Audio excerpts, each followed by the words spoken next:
রাসূলুল্লাহ ইয়া হাবিবাল্লাহ ওগো আল্লাহর নবী আমি জাবের গরিবের বাড়িতে আপনার দাওয়াত। নবীজি বললেন আমরা সবাই কি? বললেন না, আপনি এবং কয়েকজন সাহাবীদেরকে নিয়ে আমার বাড়িতে আসুন। আল্লাহর নবীজি কখনো সাহাবায়ে কেরামদেরকে রেখে একা একা দাওয়াত গ্রহণ করেন নাই। বিশ্ব নবীজি সমস্ত সাহাবায়ে কেরামকে দাওয়াত দিলেন, ও সাহাবায়ে কেরাম জাবের তোমাদেরকে দাওয়াত দিয়েছে, তোমরা সবাই জাবেরের বাড়িতে চলো। বিশ্ব নবী সমস্ত সাহাবায়ে কেরামদেরকে নিয়ে জাবের রাদিয়াল্লাহু তাআলা আনহুর বাড়ির দিকে রওনা হলেন। জাবের রাদিয়াল্লাহু তাআলা আনহু একটু আগ বাড়িয়ে দৌড়ে গিয়া বাড়িতে গিয়া স্ত্রীকে বললেন, ও স্ত্রী, আমরার ঘরের ভিতরে সামান্য যে ছোট্ট একটা ছাগল ছিল, ওই ছাগলের মাংস আর কয়জনই খেতে পারবে, আর এবং ওই আটা দ্বারা কয়জন আর মানুষই খেতে পারবে? উনার স্ত্রী বললেন 5 থেকে 6 জনের খাবার হবে। এবার জাবের রাদিয়াল্লাহু তাআলা আনহু মনে মনে টেনশনে পড়ে গেলেন, পেরেশান হয়ে গেলেন। বিশ্ব নবী তো 700 সাহাবায়ে কেরাম নিয়ে আমার বাড়িতে আসতেছেন, জাবের রাদিয়াল্লাহু তাআলা আনহু পেরেশান করতেছেন। ওনার স্ত্রী বলতেছেন, ও প্রাণের স্বামী, টেনশন করার দরকার নাই। তুমি কি বিশ্ব নবীকে বলো নাই যে আমাদের ছোট্ট একটা ছাগল আছে এবং সামান্য আটা আছে, 5 থেকে 6 জনের খাবারের আয়োজন হবে? জাবের রাদিয়াল্লাহু তাআলা আনহু বলেন, বিশ্ব নবীকে আমি খুলে বলেছি, আপনি এবং কয়েকজন সাহাবায়ে কেরামদেরকে নিয়ে আসেন।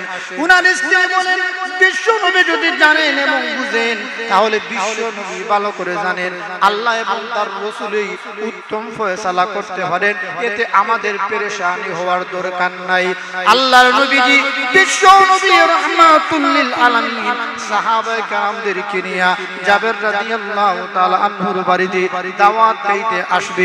আল্লাহর নবীজি জাবের রাদিয়াল্লাহু তাআলা আনহুকে বললেন, ও জাবের, চুলা থেকে তুমি গোশতের হাড়ি নামায়ো না, চুলা থেকে তুমি রুটির তন্দুরি তুমি নামায়ো না। বিশ্ব নবীজি নিজে চুলায় গেলেন। বিশ্ব নবীজি রাহমাতুল লিল আলামিন নিজে চুলা থেকে সাহাবায়ে কেরামদেরকে মাংস এবং রুটি বন্টন করতে লাগলেন।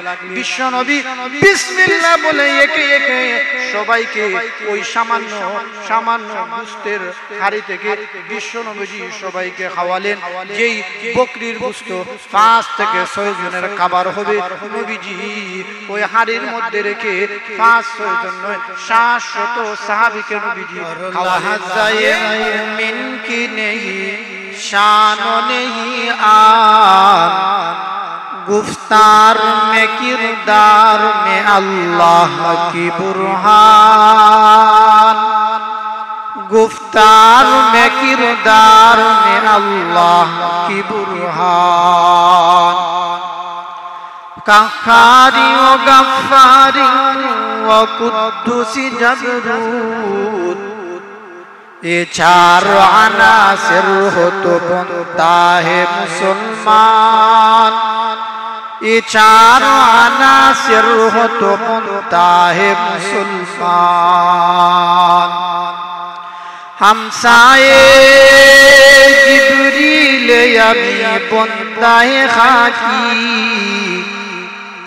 हमसाए जिब्रील अभी बनता है खाकी। आए उसका नशीमन न बुखारा न बदख्शा, आए उसका नशीमन न बुखारा न बदख्शा। ये राज किसी को नहीं मालूम कि ये मुमीन, ये राज किसी को नहीं मालूम कि ये मुमीन।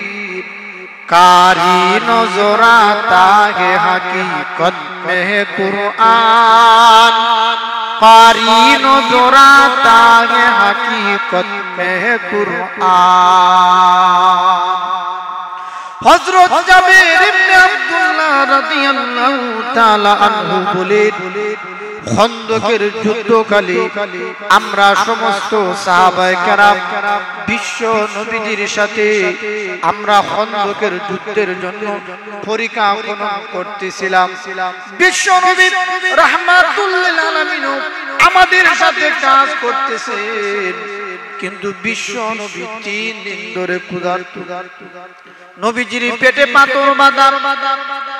আমি জাবেরের সহ্য হইল না, এই জন্য আমি বিশ্ব নবীর কাছে গিয়া অনুমতি চাইলাম, ওগো আল্লাহর নবী, আমার বাড়িতে একটু জরুরি কাজ আছে, আপনি যদি আমাকে অনুমতি দেন তাহলে আমি বাড়িতে যাব।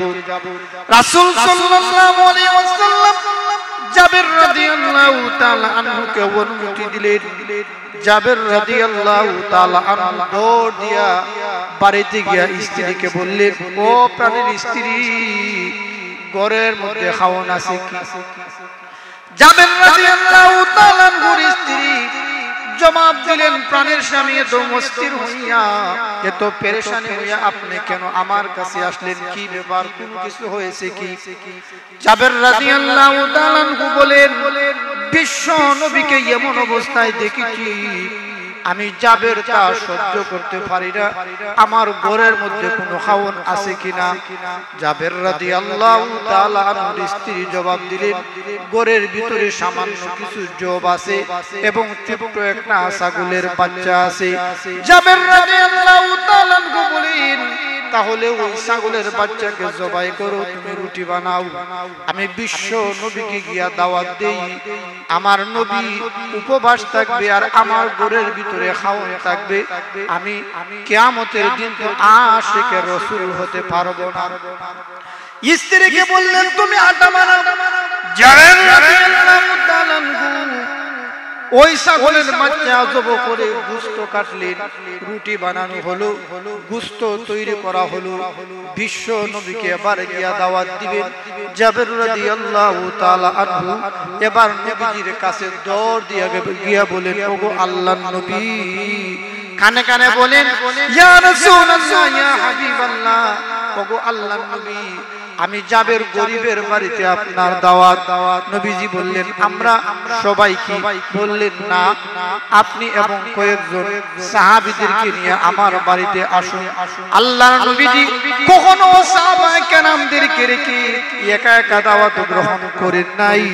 বিশ্ব নবীজি সমস্ত সাহাবায়ে কেরামকে দাওয়াত দিলেন, ও সাহাবায়ে কেরাম, জাবের তোমাদেরকে দাওয়াত দিয়েছে, তোমরা সবাই জাবেরের বাড়িতে চলো। বিশ্ব নবী সমস্ত সাহাবায়ে কেরামদেরকে নিয়ে জাবের রাদিয়াল্লাহু তাআলা আনহুর বাড়ির দিকে রওনা হলেন। জাবের রাদিয়াল্লাহু তাআলা আনহু একটু আগ বাড়িয়ে দৌড়ে গিয়া বাড়িতে গিয়া স্ত্রীকে বললেন, ও স্ত্রী, আমরার ঘরের ভিতরে সামান্য যে ছোট্ট একটা ছাগল ছিল, ওই ছাগলের মাংস আর কয়জনই খেতে পারবে, আর এবং ওই আটা দ্বারা কয়জন আর মানুষই খেতে পারবে? উনার স্ত্রী বললেন, 5 থেকে 6 জনের খাবার হবে। এবার জাবের রাদিয়াল্লাহু তাআলা আনহু মনে মনে টেনশনে পড়ে গেলেন, পেরেশান হয়ে গেলেন। বিশ্ব নবী তো 700 সাহাবায়ে কেরাম নিয়ে আমার বাড়িতে আসতেছেন, জাবের রাদিয়াল্লাহু তাআলা আনহু পেরেশান করতেছেন। ওনার স্ত্রী বলতেছেন, ও প্রাণের স্বামী, টেনশন করার দরকার নাই, তুমি কি বিশ্ব নবীকে বলো নাই যে আমাদের ছোট্ট একটা ছাগল আছে এবং সামান্য আটা আছে, 5 থেকে 6 জনের খাবারের আয়োজন হবে? জাবের রাদিয়াল্লাহু তাআলা আনহু বলেন, বিশ্ব নবীকে আমি খুলে বলেছি, আপনি এবং কয়েকজন সাহাবায়ে কেরামদেরকে নিয়ে আসেন। উনার স্ত্রী বলেন, বিশ্ব নবী যদি জানেন এবং বুঝেন, তাহলে বিশ্ব নবী ভালো করে জানেন আল্লাহ এবং তার রাসূলই উত্তম ফয়সালা করতে পারেন, এতে আমাদের পেরেশানি হওয়ার দরকার নাই। আল্লাহর নবীজি বিশ্ব নবী রাহমাতুল লিল আলামিন সাহাবায়ে কেরামদেরকে নিয়ে জাবের রাদিয়াল্লাহু তাআলা আনহুর বাড়িতে দাওয়াত খাইতে আসবেন। আল্লাহর নবীজি জাবের রাদিয়াল্লাহু তাআলা আনহুকে বললেন, ও জাবের, চুলা থেকে তুমি গোশতের হাড়ি নামায়ো না, চুলা থেকে তুমি রুটির তন্দুরি তুমি নামায়ো না। বিশ্ব নবীজি নিজে চুলায় গেলেন। বিশ্ব নবীজি রাহমাতুল লিল আলামিন নিজে চুলা থেকে সাহাবায়ে কেরামদেরকে মাংস এবং রুটি বন্টন করতে লাগলেন। বিশ্ব নবী বিসমিল্লাহ বলে একে একে সবাইকে ওই সামান্য সামান্য গোশতের হাড়ি থেকে বিশ্ব নবীজি সবাইকে খাওয়ালেন। যেই বকরির গোশত 5 থেকে 6 জনের খাবার হবে, নবীজি ওই হাড়ির মধ্যে রেখে 5-6 জন নয় 700 সাহাবীকে নবীজি খাওয়ালেন। এইভাবে নবীজি 700 সাহাবা কেরামকে খাওয়ানোর পরে নবীজি বললেন, ও জাবের, তোমার আশেপাশে যত প্রতিবেশী আছে সবাইকে তুমি দাও। এইভাবে বিশ্ব নবীজির দোয়ার বরকতে, নবীজির মুজিজায় যেই ছাগল 500 জনের খাবার হওয়ার কথা, সেই ছাগলের মাংসকে আল্লাহ নবীজি 700 সাহাবা কেরামকে তৃপ্তি সহকারে খাওয়ালেন। সেটাই হলো বিশ্ব নবীজির মুজিজা। আবু হুরায়রা রাদিয়াল্লাহু তাআলা আনহু বলেন, একবার আমি ক্ষুধার তাড়নায় রাস্তার মধ্যে আমি বেড়াচ্ছি, ক্ষুধার যন্ত্রণা রাস্তার পাশ থেকে ও পাশ যাই, আমি গরিব, আমার ঘরের মধ্যে খাওন নাই। আবু হুরায়রা রাদিয়াল্লাহু তাআলা আনহু ক্ষুধার তাড়নায় আবার কাউকে লজ্জা শরমে কাউকে বলতে পারেন নাই। মসজিদে নববী থেকে হযরত ওমর রাদিয়াল্লাহু তাআলা আনহু বের হলেন। আবু হুরায়রা রাদিয়াল্লাহু তাআলা আনহু দাঁড়িয়ে গেলেন, কিন্তু ক্ষুধার কথা তো হযরতে ওমরকে বলতে পারেন না। এই জন্য আবু হুরায়রা রাদিয়াল্লাহু তাআলা আনহু ওমর রাদিয়াল্লাহু তাআলা আনহুকে পবিত্র কুরআন মাজিদের একটা আয়াতের তাফসীর জানার জন্য প্রশ্ন করলেন। ওনার উদ্দেশ্য হলো, আমি যদি এই আয়াতের লম্বা তাফসীর জানতে পারি আর উনি জবাব দিতে দিতে উনার বাড়িতে আমি চলে যাব, আর আমি উনার বাড়িতে মেহমান হয়ে যাব, উনি আমাকে বলবেন আসো খাওয়া দাওয়া করো। এই উদ্দেশ্যে ওনাকে লম্বা একটা প্রশ্ন করলেন, যাতে লম্বা জবাব দিতে দিতে উনার বাড়িতে চলে যান আর উনার বাড়িতে যাওয়ার পরে খাওয়ার ব্যবস্থা হয়ে যায়। কিন্তু আবু বকর কিন্তু ওমর রাদিয়াল্লাহু তাআলা আনহু শর্টকাট সংক্ষিপ্ত প্রশ্নের জবাব দিয়ে দিলেন। এরপরে মসজিদে নববীতে হযরত আবু বকর রাদিয়াল্লাহু তাআলা আনহু বের হলেন। আবু বকর রাদিয়াল্লাহু তাআলা আনহুকে সেম প্রশ্ন করলেন। উদ্দেশ্য হলো প্রশ্নের জবাব দিতে দিতে বাড়িতে যাওয়ার পরে উনি হয়তো খাওয়া দাওয়ার কথা বলবেন, কিন্তু না, আবু বকর সিদ্দিক রাদিয়াল্লাহু তাআলা আনহু উনাকে সংক্ষিপ্ত আকারে উনাকে জবাব দিয়ে দিলেন।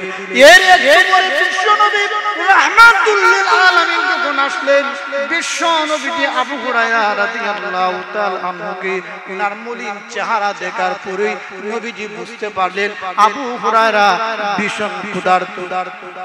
নবীজি মুস্কে হাসি দিয়ে আবু হুরায়রা রাদিয়াল্লাহু তাআলা আনহুকে বলেন, আবু হুরায়রা চলো আমার বাড়িতে। বিশ্ব নবী রাহমাতুল লিল আলামিনের সাথে আবু হুরায়রা বাড়িতে গেলেন। নবীজি বাড়িতে যাওয়ার পরে দেখলেন একটা গ্লাসের মধ্যে 1 গ্লাস দুধ। নবীজি পরিবারকে জিজ্ঞাসা করলেন, কে দুধ দিল, কে হাদিয়া দিল? ঘর থেকে জবাব আসলো, আপনার অমুক সাহাবী আপনার জন্য হাদিয়া পাঠিয়েছেন। হযরত আবু হুরায়রা রাদিয়াল্লাহু তাআলা আনহু গ্লাসের মধ্যে দুধ দেখে খুব খুশি হলেন। মনে মনে ভাবলেন হয়তো এই গ্লাসের দুধ আমাকে দেওয়া হবে, কিন্তু না, বিশ্ব নবীজি আবু হুরায়রাকে বললেন, ও আবু হুরায়রা, আসহাবে সুফফার মধ্যে যত সাহাবায়ে কেরাম আছে সবাইকে ডাক দেও, বিশ্ব নবীজি ডেকেছি আমার ঘরে আসার জন্য। আবু হুরায়রা রাদিয়াল্লাহু তাআলা আনহু ঘাবড়ে গেলেন। মনে মনে ভাবছিলেন এত ক্ষুধার্ত, টাকার পরে হয়তো একটা গ্লাস দুধ খাওয়ার পরে আমার মনে কিছু তৃপ্তি পাইতাম, কিন্তু না না, বিশ্ব নবীজি সবাইকে ডাক দিলেন। সবাইকে যদি 1 গ্লাসের দুধ দেওয়া হয়, 1 গ্লাসের দুধ তো আমারই হবে না, আবার সবাই কেমনে খাবে? আবু হুরায়রা রাদিয়াল্লাহু তাআলা আনহু নবীজির কথা সবাইকে ডাক দিলেন। আল্লাহর নবী বললেন, ও আবু হুরায়রা, তোমার গ্লাসের দুধ সবাইকে একে একে তুমি পান করাও। আবু হুরায়রা রাদিয়াল্লাহু তাআলা আনহু সবাইকে 1 গ্লাসের দুধ পান করাইলেন। বার আমার, একটা গ্লাসের দুধ কি একজনের হয় নাকি অনেকজনের হয়? 1 গ্লাসের দুধ একজন মানুষেরই হওয়ার কথা, কিন্তু নবীজি বলেন তুমি গ্লাসে কতটুকু দুধ আছে তুমি দেখবা না? আবু হুরায়রা রাদিয়াল্লাহু রাদিয়াল্লাহু তাআলা আনহু একে একে সবাইকে খাওয়ালেন, কিন্তু দুধ শেষ হলো না। এরপরে নবীজি বলেন আমাকে দাও, নবীজি পান করলেন। এরপরে নবীজি আবু হুরায়রাকে পান করালেন, আবার পান করালেন, এইভাবে 3 বার পান করালেন। বিশ্ব নবীজি বলেন এবার আমার কাছে দাও। বিশ্ব নবীজি একে একে এক গ্লাসের দুধ মুজিজা স্বরূপ আল্লাহর নবী সমস্ত সাহাবায়ে কেরামকে পান করিয়েছেন। আবু হুরায়রা বলেন আল্লাহর কসম এক গ্লাসের দুধ আমরা সমস্ত সাহাবায়ে কেরাম তৃপ্তি সহকারে পান করেছি, এক ফোঁটাও দুধ গ্লাস থেকে কমে যায় না।